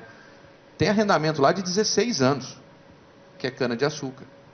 Então, aí talvez falta uma percepção, e talvez até um trabalho melhor nosso, né, Ana, de ensinar o que é arrendamento. Porque você, para precificar o modelo de arrendamento lá, o que é arrendamento? Quanto vale arrendamento? Vale um contrato. Mas que arrendamento é esse? É um contrato de soja. Um contrato de soja é 3 anos de contrato. Mas e um contrato de cana? Esse contrato de cana que tem 16 anos? E os outros contratos que têm 8, 10 anos? Então, A gente também, com esse modelo de arrendamento, acho que talvez aí falta um pouco para tentar destravar mais valor, explicar que esse é um arrendamento de longo prazo, não é um arrendamento pontual, tá, que vai destravar valor. Então, eu diria para você, é um trabalho árduo, né, não é fácil, né, todo dia se acordar e falar, puta, a ação está descontada. Mas eu sempre falo para o meu time, e faço isso no dia a dia, e falo, ó, nós temos que fazer as coisas que são certas, acreditar no que está sendo feito e vamos entregar o prometido. O mercado, uma hora, vai reconhecer isso. Já começou a reconhecer por liquidez, tudo. Estamos vivendo um momento duro de bolsa nesses meses agora, mas o mercado já começou. Então, nós não podemos, eu sempre falo, nós nunca vamos ser uma empresa que vai jogar para o mercado. Isso nós não vamos fazer. A gente sabe que o fim dessas todas, vocês sabem melhor que nós. Então, a gente está fazendo certo. Então, coisas que a gente olha todo ano. Crescimento, rentabilidade operacional, todos os temas de ESG e inovação e gestão de pessoas. Isso está na agenda nossa. O mercado é fundamental, está na agenda da Ana, está na agenda minha, nós estamos aqui fazendo isso hoje, mas eu diria que ele é o 6º, 7º aqui. Primeiro essas prioridades aqui. Isso aqui nós vamos atender e nós vamos entregar resultado. Então, acho que é um pouco da forma, né? E eu acho que talvez, aí só complementando essa pergunta, se me alonguei muito, viu, Ana? Mas só complementando, eu acho que também o mercado da Bolsa brasileira, vou falar até o ano passado, tá? Para não ser justo, tinha 3 empresas agrícolas cotizadas na Bolsa. O país que tem 26, 27% do PIB, né, que tem não sei quantas milhões de empresas, que tem, me ajuda com a Bovespa, 400, 500 empresas listadas na Bovespa, tinha 3 empresas puramente agrícolas, gera uma assimetria de informação para qualquer investidor, não tenha dúvida. O nego já fala, peraí, esse negócio é 27% do PIB, por que só tem 3? Tem coisa errada aí. Já começa assim a conversa. Então, quando eu vejo essa onda de IPO, de nova oferta, eu adoro isso. Né? Então, André, mas é concorrência para o bolso. Não, é redução de assimetria de informação do agronegócio. Se todo mundo fizer o que a gente está fazendo aqui hoje. Tá? Então, acho que esse fecha um pouco a sua pergunta e vamos destravar valor nesse negócio. Ótimo ponto, André. Eu acho que o pessoal que está aqui sentado com a gente hoje são os vetores para fazer essa desmistificação, explicar, conseguir entender o negócio. Nem vamos entrar em detalhes de ativo biológico, IFRS 16, que isso fica para um outro evento. Bom, vou passar a palavra para o Thiago agora. Manda bala, Thiago. Obrigado, Ana. Já que a gente está falando agora, né, de perspectiva, eu queria, André, se você pudesse fazer uma releitura, né, desse aumento de capital, vocês fizeram no começo do ano, a Ana comentou na apresentação inicial dela. Quer dizer, quando a gente pensa a história da Brasil Agro, né, vocês iniciaram com um modelo de negócio que acho que vocês eram pioneiros, esse modelo de transformação de terra, 100% de terra própria, como você falou agora há pouco. Provaram, acho que, o valor do modelo que vocês se propuseram a executar lá atrás. Fizeram alguns ajustes, que eu acho que também é esse ponto que você fez, de adicionar um pouco mais de previsibilidade no cash flow com o processo de arrendamento de terra, para chegar nesse balanço 50-50. Mas quando a gente conversou lá no começo do ano, né, no follow-on, a impressão que eu tinha é que vocês estavam iniciando um novo ciclo. Né? Vocês montaram um banco de terra lá atrás, esse banco maturou, vocês executaram super bem, capturaram belíssimos retornos no desenvolvimento dessas terras. A impressão que eu tinha é que vocês estavam entrando num novo ciclo de comprar mais terras não maduras, com todas as mudanças que esse mercado vem passando, várias perguntas agora há pouco nós discutimos isso. E aí a impressão que eu tenho ouvindo os teus comentários, teus e do Gustavo, né, nessa bateria de perguntas que vocês estão recebendo aqui, é que está tendo algum ajuste nesse processo. Quer dizer, esse processo de reconstrução de um novo portfólio de terras não maduras, ele talvez seja de uma outra forma. Vocês estão falando muito de inovação, está falando de arrendar mais terra, está falando de talvez acelerar o processo de transformação daqueles 40% do portfólio que ainda não está maduro.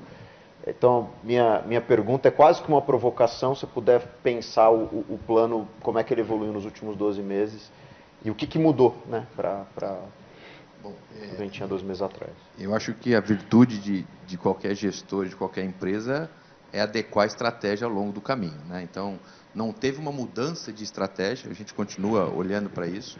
Espero, viu, Ana, que dentro em breve, agora o Thiago me tem uma pressão aqui, vou ter que correr com os advogados lá. Dentro em breve a gente anuncia aí também aquisições. Tá? A empresa não deixou de fazer aquisições. Mas é aquela história, nós não vamos fazer aquisição para falar que fez aquisição. Nós só vamos fazer aquisição se a gente entender que estamos comprando coisa que a gente consegue agregar valor. Tá mais escasso nesse momento, né? Nessa euforia, né? A gente já começou a ver, você imagina o termômetro que é o mercado de terras, o telefone da Brasilagro. Eu acho que não tem FNP melhor que o telefone da Brasilagro. Entendeu? E para nós ele diz tudo, entendeu? O site da Brasilagro, ele diz tudo. Se você olhasse há 6 meses atrás, a quantidade de coisa que estava chegando, e oferta, e preços assim, na lua, eu vou te dar um chute, eu não tenho esse número levantado aqui agora, mas acho que caiu para menos da metade nos últimos 60 dias. Tá? Então, assim, volto naquele ponto que nós falamos de liquidez. Tá? Então, acho que abaixou muito, tá? Acho que a pessoa começou a ver que aquela euforia do 21, 22, que a gente falou de custo, não está acontecendo. Né? E ela volta para um nível de realidade, vai voltar para um nível de realidade, vai demorar um pouco mais, mas vai voltar. Então, assim, te respondendo francamente, Thiago, não tem, nós acreditamos muito ainda na combinação dos dois negócios, nós não vamos deixar de comprar ativo, nós vamos continuar comprando ativo, mas nós não vamos jogar para o mercado, nós vamos comprar ativo que a gente entende que está bem precificado. Nós estamos com 2 processos. Aqui é público, eu já falei, se você sabia melhor do que eu, a gente estava num processo grande, num bid grande, né? Fomos até onde a gente achava que era o preço do negócio, passamos para a segunda rodada e não levamos o bid, não, faz parte do jogo, e agora a gente está em 2 processos, né? Não são bids grandes, são bids pontuais, de fazendas grandes, fazendas boas, né? Que a gente já está, um dele inclusive em processo. Um dele o taxímetro está ligado. Se ela não te anunciar, eu gastei plata, gastei dinheiro. Então, assim, a gente está olhando sim. Agora, muito respondendo a pergunta do Murilo, né? Não espera a empresa comprando muito rápido agora, espera a companhia comprando bem agora. Quando vocês verem as compras que nós estamos fazendo, pô, comprou bem. Como é que esses caras conseguem vender a 1.100 e comprar a 150? Comprou bem. Então, é isso que a gente está buscando fazer. Porque se a gente sabe que eu não posso comprar olhando pelo preço da soja. A soja, ela monta lá o fluxo, monta o business plan, mas a gente olha muito o múltiplo, né? Quando a gente fala, outro dia no call de resultado, me perguntaram, Alto Taquari, 590 milhões, a Ana acabou de falar aqui, 200 mil reais o hectare. Lá atrás, nós compramos o Taquari por 320, fiz essa conta outro dia, 327 sacas. Era caro pra caramba, né? E a gente vendeu por 1.100. Então, a gente olha muito. Não, né? E aí você sai um pouco dessa discussão, né? Porque todo mundo te pergunta, mas quanto era o CDI? Quanto era a soja? Não, peraí. Foi a valorização da soja. Não, eu estou te falando que eu saí de 327 de múltiplo e vendi por 1.100. Se eu comprar agora por 180, nós vamos sair por 400, 500, 600 de múltiplo lá na frente. Né? Então, aí que está o negócio, gente. É coisa simples. Eu sempre falo que o negócio nosso é simples de explicar e complexo de executar. Mas é isso. Nós vamos estar, sim, comprando também, então você pode ter certeza. Agora, eu tinha uma pressão maior ainda quando o CDI estava 2, viu, Tiagão? As línguas aí do mercado ajudaram a gente, né? Hoje a gente tem uma pressão menor, mas não é, investidor não entrou no follow-on para a gente aplicar dinheiro no CDI, nada disso, mas eu tenho certeza também que ele não entrou para a gente comprar qualquer negócio. Nós vamos comprar coisa boa. E tem sim, tem coisas boas, a gente está olhando, expandindo, né? Conversamos um pouquinho mais cedo também, mais no norte do Mato Grosso, sul do Pará, que tem ainda ofertas que são interessantes, né? E a gente está olhando muito isso. E a gente vai ver que essa liquidez grande que a gente comentou muito aqui, ela está diminuindo, né? O produtor, quando ele compra uma fazenda, a primeira coisa que ele pensa ele vai na concessionária comprar trator. O caminhonete. Não, é o trator. Primeiro é o trator. Ele vai comprar o trator. Hoje ele bate na porta da concessionária para comprar um trator, e a concessionária fala assim, olha, eu vou te entregar um trator só daqui 6 meses, ou 8 meses, ou 1 ano. Veja bem, então não é bem assim. Aí ele bate na empresa de fertilizante, não estou vendendo adubo agora. Como? Não estou vendendo adubo agora. Então, assim, começa a gerar aquilo que eu falei, né? Aquele fluxo de a coisa acomodar um pouco mais e vai acomodar. A gente viveu aí uma euforia muito grande. E eu vou dizer mais, tá? Eu acho que a dose na taxa de juros foi maior do que merecia. E parte dessa euforia a gente viveu. Todo mundo está falando de commodities, mas a gente não está contando a taxa de juros também. Né? Nós não somos o país para ter taxa de juros negativa. E a gente viveu isso. E isso fez com que houvesse uma apreciação de ativos reais importantes, né? Então, acho que desse bolo aí, dessa apreciação, a gente tem que tirar também dessa cesta, né? Não, uma parte foi commodities, mas uma parte foi juro real, né? Você aplicar dinheiro a 2% com inflação de 4,5%, taxa de juro negativa, isso não é país. Nós não estamos num país de primeiro mundo para ter taxa de juro negativa. Todo mundo falou, esse negócio está errado, eu vou para ativo real. E aí você viu o fundo comprando, você viu todo mundo comprando, que isso acabou agora, né? Os últimos fundos que saíram com captações, vocês conhecem isso que eu estou falando, melhor do que eu. Ah, vou captar X, captou X menos 8, X menos 10. Né? Tinha um bolso muito fundo disso, que isso também pôs essa pressão no preço de terra. Então, não é só commodity que subiu terra, não é só margem de produtor, é taxa de juros muito baixa aqui dentro. Tá bom? E André, para complementar, ¿no? Eu acho que essa mudança de estratégia que a gente foi buscando, ¿no? Fue un resultado también, ¿no? Cuando a gente conversó con varios investidores, con, ¿no? Accionistas, potenciales accionistas, y descubrimos de que ¿no? Tenían 3 puntos que no gostavam, adoravam o modelo de negocio da companhia, mas falavam, puta, nós queremos dividendos recorrentes, aumento de liquidez, ¿no? Y un resultado operacional que sea un resultado, ¿no? Que sea más estable, menos volátil, porque dábamos pancada cuando teníamos una parte inmobiliaria y então a gente começou a pensar, ¿no? Porque nós acreditamos, ¿no?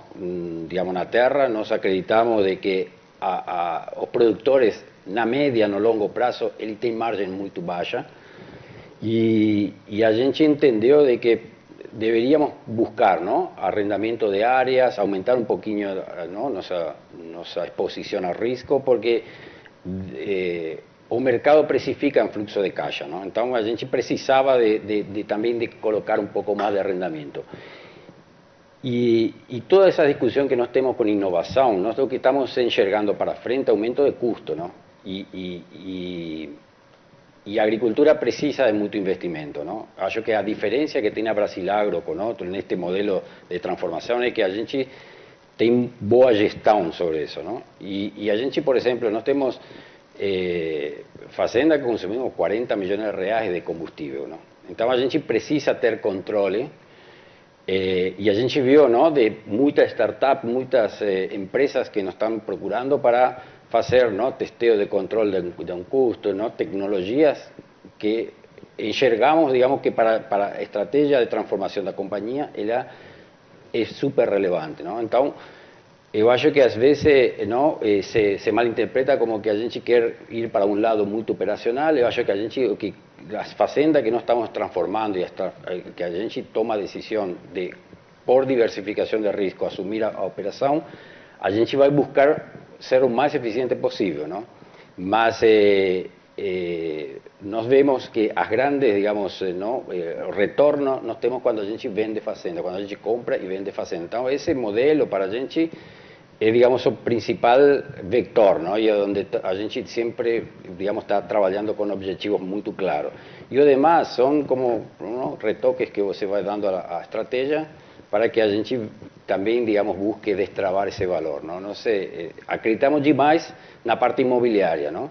Mas vemos, a gente não tem maquinário, não tem outras, ¿no? Companhias que você vê lá R$1 bilhão em maquinário, 1 bilhão, não temos 10 milhões de reais de maquinário. Então a gente acredita muito nisso, mas através desses parceiros, ¿no? Que prestadores de serviço, a gente está buscando melhorar a tecnologia, a gente tem acesso ao financiamento ou um dinheiro um pouco mais barato, ajuda a eles também, ¿no? A se actualizar, a inovar, e estamos buscando através dessa combinação de que a gente consiga ser o mais eficiente. Antigamente, quando a gente começou a transformar uma superfície, custava R$1.200 por hectare. Hoje já estamos falando de R$4.000, R$5.000 por hectare, ¿no? Então, se a gente quer ter essas TIR, ¿no? De 20%, 25%, hoje, pelo patamar de preço de terra, nós precisamos ser mais veloz, mais rápido e, digamos, não podemos ter desvios de investimento, de custo. Então, acho que esse objetivo principal é como que a gente sempre vai buscando para deixar o modelo de negócio, a estratégia da companhia mais rentável, com melhor retorno. É importante também falar que nessa andança toda nossa de busca de novas fazendas, com essa rentabilidade que a gente está buscando, muito bem pontuada pelo André e pelo Gustavo, a gente chegou numa conclusão muito simples, que hoje a fazenda mais barata que tem no mercado é a ação da Brasil Agro. Um portfólio super diversificado a um preço bem descontado. Se a gente pudesse, a gente comprava todas as ações disponíveis porque está muito barato. Agora eu vou passar para o Vitor para a gente seguir o debate aqui. Eu vou fazer uma pergunta aqui. Eu acho que nós no mercado, a gente olha muito o tema ESG, olha muito o tema retorno, a gente correlaciona talvez menos do que deveria esses dois pontos, né? Se a gente for olhar do ponto de vista do ESG, principalmente na parte ambiental, tivemos avanços importantes, né? Teve toda a moratória da soja, ataque da carne, uma pressão muito grande agora, recentemente, com várias metas, várias empresas anunciando várias metas, enfim. Por um outro lado, o histórico do setor do agronegócio foi um histórico que teve muita geração de riqueza com transformação de área. O pessoal do Sul imigrando para o Mato Grosso na década de 80, cada vez mais, né, subindo o estado, já chegou no limite ali, estamos no bioma amazônico, sul do Pará, enfim.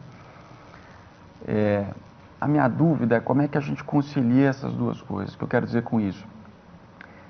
Olhando para frente, é possível a gente ver a empresa manter um nível de retorno extremamente alto e saudável em face dessa pressão ESG que existe no mercado?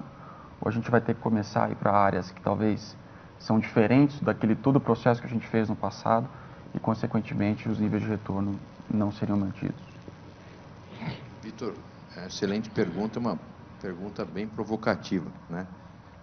Acho que está saindo o som aí, tá?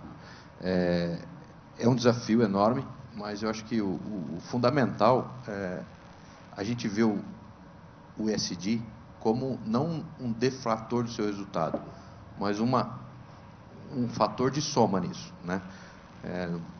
Vou pensar, depois eu vou na terra que você falou, mas vou pensar, por exemplo, inventário de carbono. Quanto que deveria ser pago por um agricultor de soja, milho, qualquer que seja, pelo sequestro de carbono que ele faz no cultivo da soja? Isso aí não tenho dúvida, né? Vai começar a acontecer, vai virar política de Estado, né? Como virou o RenovaBio, né?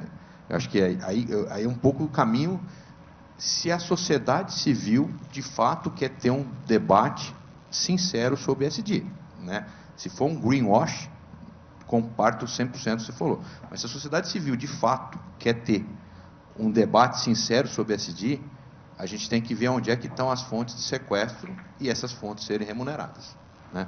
Então, eu acho que a agricultura brasileira, a agricultura tropicalizada, ela tem sim e vai ter, né? O RenovaBio hoje está tradeando um CBio a nada quase, né? Mas eu assino aqui, daqui 20 anos, o CBio vai ser 15, 20, 25% da receita do produtor. Eu não tenho dúvida que isso vai acontecer, né? E vai acontecer em outras culturas também, tá? Agora, essa pressão por expansão, ela vai acontecer cada vez mais, né? Você não vai encontrar Brasil Agro comprando uma floresta de bioma amazônico para desmatar os 20% legal. Isso não vai existir. O produtor até pode fazer, né? E mesmo se ele fizer, ele tem restrições, né, no que se tange à moratória da soja. Como é que é o remédio para isso, né? Porque isso era é o que você falou, era um drive, é o que deixava o cara milionário, né? Outro dia fizeram um programa muito legal de uma empresa dessas de químico, não vou falar, posso falar, da FMC, lá o Maguro, e fizeram um programa lá na sua cidade, lá em Rondonópolis, ou Primavera, não me recordo agora, acho que foi Rondonópolis, e eles contaram as histórias das famílias do agro. E contaram histórias de família que compraram terra em Rondonópolis, né, terra no Parecis, e compravam 1 hectare de terra por um maço de cigarro. Um maço de cigarro valia, né? Eu vi, né, eu conversei com pessoas que compraram, o Orita fala isso sempre, que a primeira terra que ele comprou na Bahia, ele comprou, o preço de 1 hectare era uma caixa de cerveja, né? Então, assim, isso era, eu diria para você, isso tolerava um monte de ineficiência, isso tolerava tempo, isso tolerava tudo sem mexer na rentabilidade e fazer os bilionários que a gente tem hoje. Como é que a gente vai se pautar para ser uma empresa para não vou ter mais essa terra de maço de cigarro nem de caixa de cerveja? Tecnologia é uma, acelerar processo, tamanho de propriedade é outra, e aonde você parte, tá?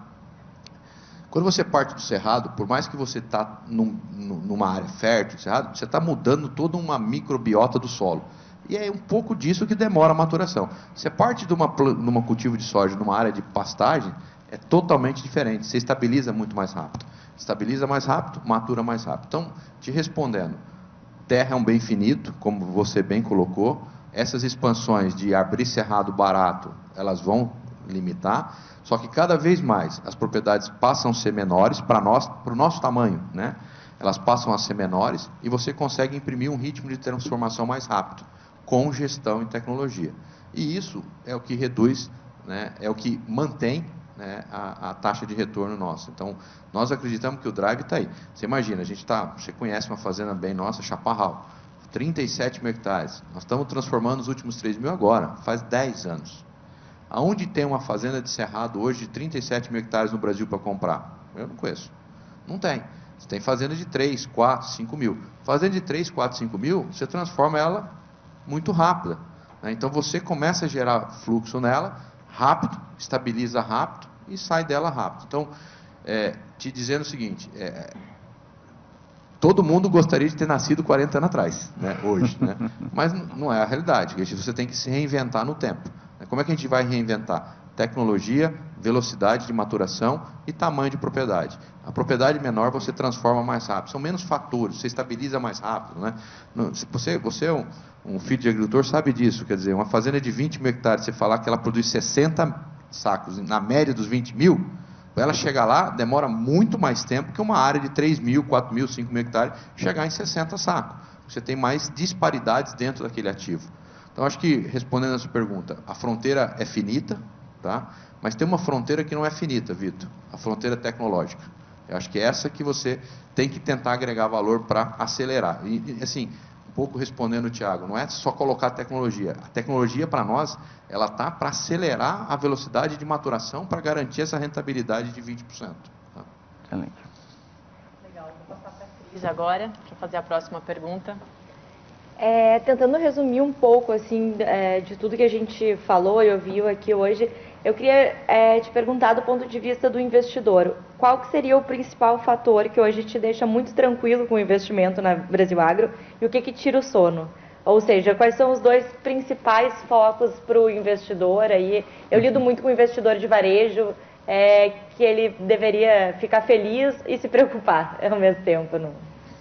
Excelente pergunta. Essa moça está viajando muito comigo, sabe? Porque quando eu chego numa fazenda, a primeira pergunta que eu faço na fazenda, eu falo assim, me conta as 2 coisas positivas e 2 coisas negativas. E você agora, nunca ninguém tinha feito essa pergunta para mim, você fez, né? Mas vamos lá, e eu não tinha pensado nela. Mas do lado positivo, que é o mais rápido responder. Eu acho que o que encanta o investidor da Brasil Agro são 2 palavras, a gestão e a transparência, tá? Acho que a companhia é uma companhia por todos os processos, por SOX, por tudo, e por pessoas, né? Você pode ter todos os processos, se não tiver pessoas, também não vai ter transparência. Então, acho que o que encanta o investidor na Brasil Agro é a transparência na gestão, né? E essa resiliência no resultado, tá? Acho que isso são 2 coisas que me encantaria como acionista da Brasil Agro. Transparência na gestão, né? E essa gestão clara, eficiente, e a resiliência de resultado. Eu sempre falo que aqui ninguém tem a obrigação de prometer nada, mas de cumprir todos têm. Uma vez que a gente promete, a gente vai cumprir. Então, esse é um ponto, os 2 lados muito positivos. O que tira meu sono? Foi uma boa pergunta. Eu acho que a gente tem aí desafios que nos preocupam, tá? A própria imagem do agro, que eu tenho gasto um tempo importante da minha agenda com isso, eu acho que eu estou para te dizer que eu estou gastando hoje uns 20%, 25% do tempo da minha agenda conversando com isso, conversando com a sociedade civil. Eu acho que esse é um grande ponto. O agronegócio, ele sempre, Cris, ele falou para os iguais. E falar para as pessoas iguais é muito fácil, é confortável, né? Você falar para os iguais, a pessoa... Você pode até errar na colocação da frase, mas ela já entendeu o que você quer falar. Vai falar para os diferentes, né? E eu acho que esse é um desafio, tanto da nossa empresa, como do setor como um todo. Aprender a falar para os diferentes. Esse é um desafio que nos preocupa bastante. Outra coisa que não deixa de preocupar, tá? Não que tenha nada em voga, mas eu acho que a grande preocupação que a gente tem é um cenário político, né? E não é o cenário do político do A, ou do B, ou do C, né? É um cenário que a gente nos preocupa se vier algum tipo de taxação antiproducentes no setor, né? Não exagerando aqui, né, uma retenção argentina, mas é um cenário que tem entregue resultados consistentes. Então, é um cenário que tem pouca massa crítica, né, de formação de opinião. Então, a preocupação que a gente tem, de um modo geral, também, isso é uma preocupação não só minha, acho que é uma preocupação do setor e nosso da companhia, é eventualmente uma taxação de um setor produtivo que hoje não que é taxado, eu diria, de uma forma eficiente, né? Aquilo que nós começamos conversando aqui. Acho que são esses dois pontos que me preocupam bastante, sabe? Ter essa agenda mais proativa, porque se a gente não tiver essa agenda proativa, gente, nós vamos começar a ter restrições comerciais. Restrição comercial é redução de margem. Redução de margem é redução do preço da terra. Nós falamos aqui o dia inteiro, né? Então, assim, esses são pontos que a gente tem que olhar e tem que gastar tempo nessa agenda, e eu conto até com vocês aí, nessa agenda de falar do agronegócio, falar a importância que esse setor tem, não da importância do setor, do papel que esse setor tem, né? Acho que indiferente, até mais do que a importância, o papel que esse setor tem na agricultura brasileira, no microclima brasileiro e no clima mundial, né? Então, acho que esses são dois pontos que me preocupam e gasto um tempo da agenda importante com eles. Legal, agora para encerrar o nosso debate aqui, vou passar a palavra para a Diana para fazer a última pergunta. Obrigada. Acho que já foi falado bastante coisa aqui, mas pouco se falou sobre a China, que tem crescido bastante como sua importância em relação às importações agrícolas mundiais, tanto em volume como para sustentação do preço das commodities. Então, eu queria perguntar como que vocês veem esse risco de dependência da China e que a Brasil Agro, qual a estratégia da Brasil Agro para mitigar esse risco em termos de diversificação das exportações? Muito boa pergunta, né? Eu acho que todo mundo, para responder de China, tem que um dia ir na China, né, para entender. E o chinês, né, eu brinco e falo que nós na empresa, de bobo, a gente só tem a cara e o jeito de andar. O chinês é a mesma coisa. De bobo, ele só tem a cara e o jeito de andar, né? E quando você vai lá e vê a mobilidade daquele país e o que eles estão fazendo, quando a gente olha para o agronegócio, eu vou te falar coisas que me preocupam e coisas que não me preocupam. Soja, não me preocupa, tá? Por que não me preocupa? A produtividade média da soja na China é 1,5 tonelada por hectare. E os caras foram muito inteligentes. Se eu tenho que importar um negócio de fora, eu vou importar milho ou vou importar soja, que tem um valor agregado 3 vezes maior. E o frete marítimo custa o mesmo.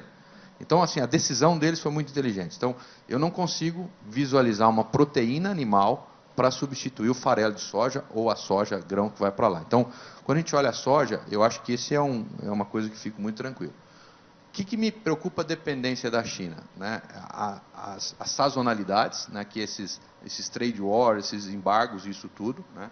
Acho que o que me preocupa na China é que a China está evoluindo, e aí a gente tá vendo um trabalho desse, já tive essa semana conversando com a Secretaria do MAPA lá sobre políticas agrícolas, ter uma agenda muito na defesa sanitária, tá? Então, assim, o que me preocupa no caso de China, muito mais do que a demanda, é a gente ter uma restrição por oferta sanitária, tá? Isso me preocupa, né? É um ponto de atenção. E um dos pontos também dessa dependência, Diana, como você colocou na China, que nos preocupa, eu acho que no caso do milho, a China, eu falei aqui um pouquinho antes, para quem me perguntou, a China é o segundo maior produtor de milho do mundo. E a China não tem milho transgênico liberado ainda. E eu não tenho dúvida, né, que quem não tem vai ter, né? Não estou fazendo propaganda aqui para Monsanto, para ninguém, para os amigos lá da Bayer, nada, mas quem não tem vai ter. As últimas fronteiras, está aqui um exemplo que o Gustavo falou hoje. A gente, quando comprou Bolívia, há um ano atrás, não tinha soja transgênica liberada. Hoje a soja transgênica é liberada na Bolívia e ficou 15 anos para ser liberada, né? É aquela coisa, chega um momento que não consegue mais mudar. Então, assim, eu acho que eles vão ter uma eficiência importante, um ganho de eficiência importante na produção de milho, né? Então, por isso, até, a gente está olhando as segundas culturas, não só com milho, né? Porque o milho está vivendo uma escassez, crise, tudo que a gente viveu aqui, e importação da China. Mas esse é um drive importante. Se a turma lá começa a produzir milho com tecnologia, né, e eles não é que é tão baixa a tecnologia. A China produz hoje 5,4, 5,6 toneladas de milho por hectare. Mas tem tecnologia Cara, o milho é fundo de quintal, tratado com esterco de porco. Ele tem tecnologia para chegar a 8, 9 toneladas por hectare, né, simplesmente com a liberação da biotransgenia para eles. Então, esse é um ponto que nos preocupa. Então, para mim, no caso China, os 2 pontos, milho e a gente como empresa, como país, como entidades, né, cuidar muito da defesa sanitária. Eu acho que se a gente pode ter um problema com a China, vai ser um problema muito mais sanitário do que de oferta e demanda. Bom, legal, com isso a gente encerrou aqui o nosso debate. Eu quero agradecer mais uma vez a presença de todos. Eu sei que a agenda desse time aqui é uma agenda concorrida. Vocês dedicaram esse tempo de vocês para fazer o nosso evento um evento importante, um evento que traga informação para o nosso acionista, para o nosso investidor. São eventos como esse que a gente quer fazer cada vez mais para tirar toda essa assimetria de informação em cima das empresas do agronegócio. Então, muito obrigado por todos. E antes de encerrar, vou passar a palavra para o André e para o Gustavo. Acho que eu falei muito hoje, né? Eu só tenho que agradecer vocês. Esse formato foi muito legal. Adorei, né? Esse formato, se eu posso chamar de roda viva, né? Não estava no centro, mas estava tomando pancada aqui, foi muito legal, provocações muito inteligentes, a gente não esperava nada desse time, diferente disso, e vocês que nos assistiram viram isso, né? Foram perguntas, não tinha nada combinado aqui, né? Não teve nenhuma pergunta combinada, não teve, foi tudo de bate-pronto, então se algum número, alguma coisa a gente ainda errou é porque foi tudo sem estar combinado. Então agradecer vocês, agradecer você que está escutando e recebendo a nossa transmissão, agradecer o apoio, né? De todos vocês, na companhia, na cobertura, nos eventos, e principalmente agradecer as pessoas da companhia, né? Quem está falando aqui é o André, é o Gustavo, é a Ana Paula, mas por trás disso aqui tem um exército, não de chineses, mas de brasileiros, que estão fazendo a entrega desse resultado, Paraguaios, né? e bolivianos. Paraguaios e bolivianos, né? Então tem um exército aqui de paraguaios, bolivianos e brasileiros que estão fazendo isso acontecer. Nós só somos aqui a ponta da lança, que vem mostrar o lado bom ou o lado ruim, né? Essa turma lá está ajudando a gente a mostrar o lado bom faz bom tempo, né? E a gente está colaborando para que eles continuem com isso na nossa estratégia. Então, agradecer vocês, agradecer a Ana Paula, agradecer todo o time de RI que organizou o evento, todo mundo que participou, agradecer a turma da produção aí que falhou um pouquinho no microfone, mas no final depois saiu certo. Depois a gente negocia um descontinho, está tudo certo, né? Então, agradecer a todos vocês que trabalharam conosco nesse evento. Esse formato foi muito legal. Eu achei que é uma coisa que talvez a turma que está nos assistindo vai falar, pô, mas e os churrascos da Brasil Agro, os almoços, né? Quem sabe a gente faça alguma coisa bianual, né, Ana? Um assim e um outro, né? Vai ter um churrasco a cada 2 anos. Então, mais uma vez, muito obrigado a vocês, a todos, a toda a equipe que trabalhou e está trabalhando para esse evento e a toda a equipe da companhia que trabalha para esse resultado que a gente mostrou aqui hoje. Obrigadão a todos. Bom, obrigado também, não? Eu quero somar o agradecimento a André, não? Especialmente aqui a turma que nos faz pensar, não? Tem algumas das provocações que a gente vai levar e vai discutir internamente. Acho que esse é um pouco como é que a companhia vai crescendo e vai se consolidando em sua cultura, não? Então, acho que más que nada agradecer a Ana, a las meninas, ¿no?, que trabajan, refuerzo a André, vamos a pedir descontinho después aquí, mas muito obrigado a todos, a turma de Brasil Agro, de Paraguay, de Bolívia, e aos investidores também, muito obrigado pela confiança.